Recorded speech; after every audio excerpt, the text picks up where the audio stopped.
રસ્તે રખડતો ભટકતો હું વિચાર કરતો કે હવે હું શું કરીશ, ક્યાં જઈશ.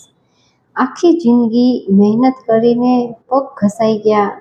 હવે તો જાતે રખડીને મારો ખોરાક ગોતી શકું એવો પણ નથી રહ્યો. ત્યારે જ એક ભલો માણસ મને સદભાવના બળદ આશ્રમમાં મૂકી ગયો.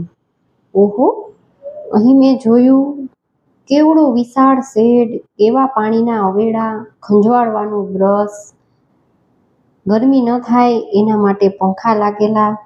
અહીં તો મજા જ મજા છે. એવો જ વિચાર આવ્યો આશ્રમમાં પગ મૂકતાની સાથે જ. ત્યાં જ મારા સ્વાગતમાં મારા જેવો જ મારો ભેરુબંધ દેખાયો. જાણે મને કહેતો હોય કે આવ આવ, સ્વાગત છે તમારું.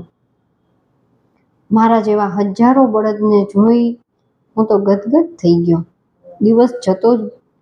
દિવસ જતો જાય એમ મને મજા જ આવવા લાગી. સાંજે નિરણનો સમય થતો આવતો હતો. ભૂખ પણ ખૂબ લાગી ગઈ હતી.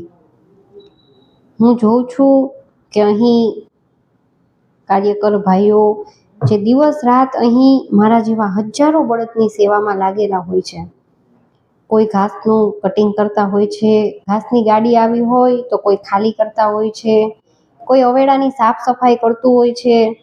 આ બધું જોઈને પહેલાં તો મને આશ્ચર્ય થયું કે આવું પણ થતું હશે અમારા માટે.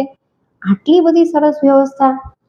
જિંદગી આખી જે ના મળ્યું એ મને મારા વૃદ્ધાવસ્થામાં મળશે એ વિચારીને જ મારો હરખ સમાતો નહોતો. થોડી વારમાં તો કટિંગ કરેલી નિરણ ગમાણમાં ભરાઈ ગઈ. સમય થતાની સાથે જ દરવાજા ખુલી ગયા. બધા બળદ હરખની સાથે, ઘસારા સાથે નિરણ આરોગવા લાગ્યા. કેવી મજા! અહીં સુખીથી શાંતિથી મારી જિંદગી અહીં પસાર કરીશ એવા જ સારા વિચારો સાથે હું તો નિરણ કરવા લાગ્યો. નથી ખોરાકની ચિંતા, નથી પાણીની ચિંતા, કે નથી બીમારીમાં દવા કે કોઈ સારવારની ચિંતા. આવો તમે પણ મારી આવી સુખમય ભરી જિંદગી નિહાળવા સદભાવના બળદ આશ્રમમાં અવશ્ય પધારો.